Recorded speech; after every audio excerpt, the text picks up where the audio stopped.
이 시간 우리에게 주시는 하나님의 말씀은 신약성경 마태복음 10장 5절과 6절의 말씀입니다. 마태복음 10장 5절과 6절입니다.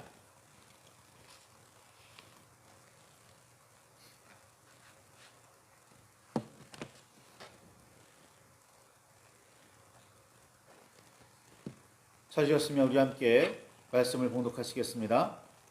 예수께서 이 12를 내보내시며 명하여 이르시되 이방인의 길로도 가지 말고 사마리아인의 고을에도 들어가지 말고 오히려 이스라엘 집에 잃어버린 양에게로 가라.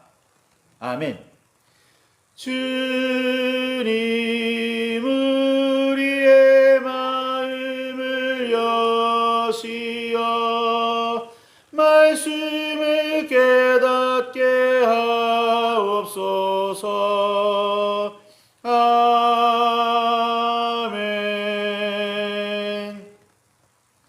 주님의 사랑과 그 크신 은혜가 저와 여러분 안에 가득하기를 소망합니다. 예수님께서는 자신을 양들을 위하여 목숨을 버리는 선한 목자라고 소개하셨습니다. 보통 목자가 양을 돌보기는 하지만 양을 위하여 자신의 목숨을 버리지는 않습니다. 목자가 양을 치는 이유는 살기 위함입니다. 그런데 예수님께서는 이리가 양을 물어가거나 해치려고 할 때 지키던 양을 버리고 달아나는 목자를 삭꾼이며 나아가 목자가 아니라고 말씀하셨습니다. 사자나 곰이 아니라 이리 정도라면, 그래 좀 큰 게 정도, 사나운 게 정도라고 생각한다면 그 정도는 물칠 수 있어야 하는 것 아니냐 말할 수도 있겠으나, 야생의 이리는 홀로 다니기보다 집단으로 사냥합니다. 홀로 떠도는 이리가 목자가 지키는 양의 무리를 공격하는 일은 매우 드뭅니다. 애초에 목자는 맹수가 나타날 만한 곳으로는 양을 이끌지 않습니다. 자주 있는 일은 아니지만 양도 무리를 짓고 있는 이상 이리 한 마리쯤은 물리쳐 내기도 합니다. 그러나 때로 몰려다니며 꽤 높은 수준의 작전까지 구사하는 이리 무리를 상대하는 일은 절대로 쉽지 않습니다. 그런데 그런 위험한 이리의 공격을 마주했을 때 참 목자는 자신의 목숨을 희생하더라도 양을 구해야 한다고 예수님께서는 말씀하셨습니다. 선뜻 받아들이거나 이해하기가 쉽지 않은 말씀입니다. 그렇게 하는 목자를 우리 주변에서는 찾아볼 수 없어서인지도 모르겠습니다. 있기는 할까 의문입니다. 우리는 흔히 목자가 양을 기르는 목적을 양젖이나 털 또는 가죽이나 고기라고 생각합니다. 자기 양이 없어 남의 양이라도 돌보는 이유는 그 노동으로 즉 보수를 얻기 위함입니다. 그렇게 돈을 벌어서 처자식을 먹여 살리고 나아가 재물을 모아 자기 양떼를 거느리는데 목적이 있습니다. 다시 말해 목자는 자기 살기 위해서 양을 친다는 뜻입니다. 그런데 예수님께서는 양을 통해 무언가 이익을 얻으려는 목자는 진정한 목자가 아니라고, 나아가 선하지 않다고 말씀하셨습니다. 성경에서 선하다는 말은 하나님의 뜻을 바르고 온전하게 받들었다라는 의미로 쓰입니다. 하나님의 말씀이 온전히 이루어짐을 뜻합니다. 따라서 하나님께서 목자의 일을 맡기신 이유는 목숨을 버려서라도 양을 돌보는 데 있다는 말씀입니다. 우리들의 상식을 완전히 뒤집는 가르침입니다. 양을 기름으로 먹고 살라가 아니라 양을 위해서 목숨을 버려라. 그렇다면 선한 목자는 왜 양을 돌보는 걸까요? 자신을 위해 아무런 이득이 없는 그 일을 왜 목숨을 걸고 해야 하는 걸까요? 성경에 등장하는 첫 목자는 아담과 하와의 둘째 아들 아벨입니다. 첫째 가인은 농부였습니다. 아벨은 자신이 기른 양의 첫 새끼의 기름, 즉 가장 좋은 부분으로 제물을 삼아 여호와께 제사를 드렸습니다. 단순히 거둔 곡식 중 일부를 드린 가인과는 그 정성에서 상당한 차이가 있습니다. 성경은 노아 시대의 홍수 이후에나 사람에게 동물의 고기를 먹을 수 있도록 하나님께서 허락하셨다고 기록하고 있습니다. 생명이 되는 피는 먹지 말라고 말씀하셨고, 짐승이든 사람이든 피를 흘리는 행위를 여호와께서는 죄라고 금지하셨습니다. 생명인 피는 마땅히 주인이신 여호와께 드려져야 했습니다. 여러 가지 연구와 해석이 있기는 하지만 성경에 따르면 아벨이 양을 기르던 시절에는 잡아먹기 위해 양을 기르지 않았습니다. 젖이나 털을 얻을 수는 있었겠으나 여호와께 제물로 드리기 위한 목적이 가장 컸습니다. 아벨은 정말 단순히 양을 돌보았습니다. 무언가 얻으려고 해도 그 생명을 해치지는 않는 정도에서 그쳤습니다. 어찌 보면 예수님의 말씀에 가장 부합하는 목자가 아벨이라고 할 수도 있겠습니다. 모세는 여호와의 회중이 목자 없는 양과 같이 되지 않게 해달라고 간구하며 여호수아를 이스라엘의 다음 지도자로 천거했습니다. 선지자 미가야는 북이스라엘의 아합 왕에게 온 이스라엘이 목자 없는 양같이 산에 흩어져 있는 이유를 주인이 없기 때문이라고 지적했습니다. 이사야는 여호와께서 장차 임하실 그때에 그는 목자같이 양떼를 먹이시며 어린 양을 그 팔로 모아 품에 안으시며 젖먹이는 암컷들도 온순히 인도하시리로다 예언했습니다. 예레미야는 여호와의 마음에 합한 목자들은 지식과 명철로 여호와의 양들을 양육하리라 예언했습니다. 목자들의 일이 형통하지 못하고 그 모든 양떼가 흩어지는 이유를 그들이 어리석어 여호와를 찾지 않기 때문이라고도 했습니다. 여호와의 목장의 양떼를 멸하여 흩어지게 하는 목자에게는 화가 있을 뿐이라고 선포했습니다. 여호와께서는 내 백성은 잃어버린 양떼라고 하시며 그들이 노략거리가 되고 모든 들짐승의 밥이 된 것은 목자가 없기 때문이라고 말씀하셨습니다. 목자들이 잃어버린 양을 찾지 않고 자기만 먹고 양떼를 돌보지 않았다고 말입니다. 도망쳤더라도 찾아내야 하는데 그럴 생각은 하지 않고 자기 배만 불리고 있다는 말입니다. 목자 없이 떠도는 양들은 험한 일을 당할 수밖에 없습니다.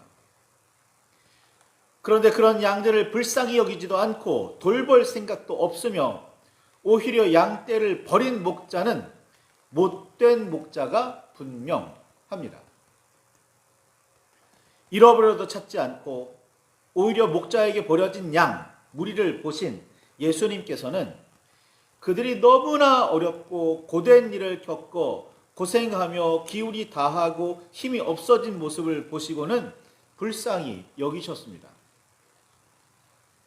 이 마음이 선하고 참된 목자의 마음입니다. 이 마음이 선하고 참된 목자의 마음입니다. 그런 양들을 보고도 마음이 무덤덤하다면 목자의 자격은 없다고 보아야 합니다. 예수님 당시에 그런 마음으로 양들을 돌보며 양육해야 할 제사장들과 서기관들, 바리새인들과 사두개인들은 자기의 의로움을 드러내고 누가 알아주기만 바랐을 뿐 돌봄과 양육이 필요한 백성은 안중에도 없었습니다. 예수님께서 그들을 향해서 회칠한 무덤이라며 비난하신 이유입니다. 예수님께서는 아버지 하나님의 양들이 목자 없이 떠돌며 고생하며 기진한 모습을 보시고는 너무나 마음이 아프셨습니다. 몇몇 제자들과 함께 여기저기 다니시며 하늘의 복음을 전하시고 귀신을 쫓아내시며 병을 고쳐주셨지만 한계가 분명한 인간의 몸을 가지고 홀로 하실 수 있는 일이 너무나 적었습니다. 한 번에 만날 수 있는 사람이 몇이나 되었겠습니까? 목소리를 아무리 높여도 말씀을 들을 수 있는 사람은 많지 않았고 아무리 열심히 돌아다녀도 한 번에 한 장소에만 머무실 수 있었습니다. 그래서 예수님께서는 당신처럼 일할 사람을 찾으셨고 제자들을 부르셨습니다. 예수님처럼 남다르게 거룩한 일을 담당하여 하늘의 복음을 널리 전할 일꾼들이 필요하셨습니다. 예수님께서는 제자들이 당신과 같은 선한 목자가 되기를 기대하셨습니다. 그렇게 부르심을 받은 사람들이 바로 사도들입니다. 예수님께서는 제자 12를 내보내시면서 잃어버린 양에게로 가라라고 명령하셨습니다. 길을 잃지 않은 99마리보다 길 잃고 헤매는 한 마리를 찾는 일이 하늘에서는 더 큰 기쁨이기 때문이라고 설명하셨습니다. 죄인 한 사람이 회개하는 일이 그렇게도 귀한 일입니다. 예수님께서는 가서 모든 민족을 제자로 삼으라고 분부하셨습니다. 오늘 우리가 하나님의 사람이 되어 그리스도인으로 살아가는 이유입니다. 혼자만 복을 받아 부귀를 누리고 높은 자리에 앉아 떵떵거리라고 주님께서는 말씀하지 않으셨습니다. 그렇게 하려고 은혜를 구하고 복을 구한다면 우리는 잘못하고 있는 겁니다.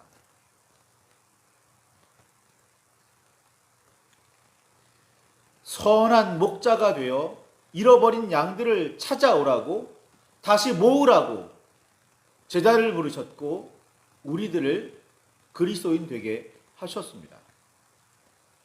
그런데 잃어버린 양들이 바로 본문에 따르면 이스라엘 집의 어린 양이었다는 사실이 의미심장합니다. 사마리아인과 이방인은 이미 오래전에 여호와의 품을 떠나 제멋대로 살고 있었기 때문에 잃어버렸다기보다는 너무 오래전에 도망쳤기에 이미 야생의 양이 되었다고도 할 수 있습니다. 야생의 양도 하나님께서 찾으시는 어리석은 양입니다. 야생의 양이라고 하나님께서 창조하지 않으셨고 하나님의 복과 은혜가 섭리가 미치지 않는 그런 양들이라 말하지 못하죠. 왜? 모든 창조에 하나님의 창조에 그 섭리 안에 있으니까요. 하나님의 피조물이니까요. 모두가 다. 야생의 양들이라도 구원받아야죠. 언젠가는 여호와의 품으로 돌아와야 합니다. 모든 민족이 다 주의 제자가 되어야 하는 이유입니다. 그러나 인간적인 여러 한계를 안고 이 땅에 오신 예수님께서는 활동에 한계가 있었고 제자들의 역량에도 역시 문제가 있었습니다. 그래서 예수님께서는 일단 당장은 비교적 얼마 전에 잃어버린 양에 해당하는 이스라엘에 주목하셨습니다. 이는 매우 중요합니다. 예수님 당시에는 대다수가 유대인들만이 하나님의 백성이라고 여겼습니다. 이스라엘 12지파 중에 유다만 말입니다. 예수님이 나사렛 출신이라는 이유만으로 유대인들은 무시했습니다. 나사렛은 갈릴리 호수 남서쪽에 있었고 유대 땅이 아니라 사마리아 지역이었습니다.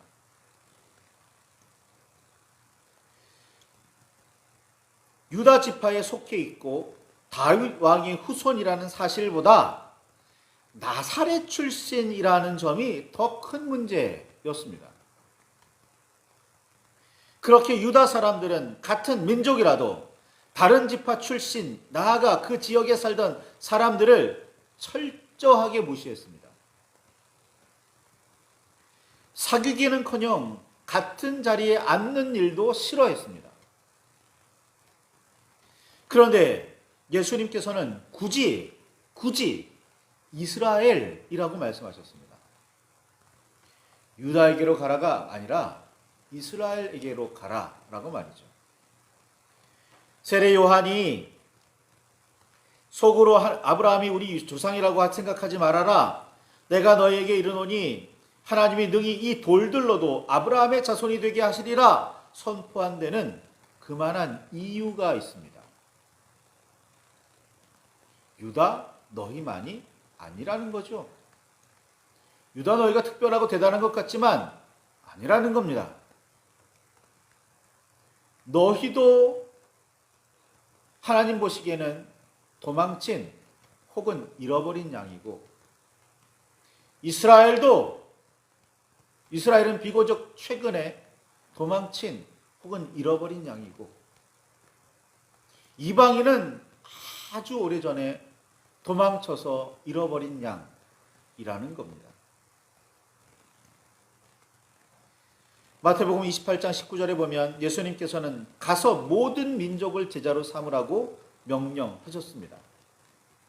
사도행전 1장 8절에 보면 오직 성령이 너에게 임하시면 너희가 권능을 받고 예루살렘과 온 유대와 사마리아와 땅끝까지 이르러 내 증인이 되라 분부하셨습니다. 잊지 마시기 바랍니다. 주님께서 우리에게 맡기신 목자로서의 직분은 유다에게만 해당하는 게 아닙니다. 이스라엘에게만 국한되지 않았습니다. 온 땅의 모든 양들에게 주님의 말씀은 전해져야 합니다. 주님의 뜻을 받들지 않고 도망친 혹은 이런저런 이유로 잃어버린 그 양들에게 말입니다. 그리고 주님께서 말씀하신 대로라면 목숨을 걸고 그 양들을 되찾아 와야 합니다. 자기 이득을 위해서가 아니죠. 자기 먹고 살기 위해서가 아닙니다. 하나님께 영광이 되고 하나님의 양들을 하나님께로 돌려드리기 위함이지요. 그리스도인은 그렇게 선한 목자가 되어야 합니다. 목회자만이 아니라 모든 성도가 말이지요. 그리고 교회 안에 있는 교회를 들락거리는 혹은 기웃거리는 사람들 뿐만 아니라 적대하는 이들에게까지도 나아가야 합니다. 말씀을 들고 주의 복음을 들고 말입니다. 그렇게 잃어버린 어린 양을 찾아다니는 목자, 그가 선한 목자이고 그가 주님께서 기대하시는 그런 목자입니다.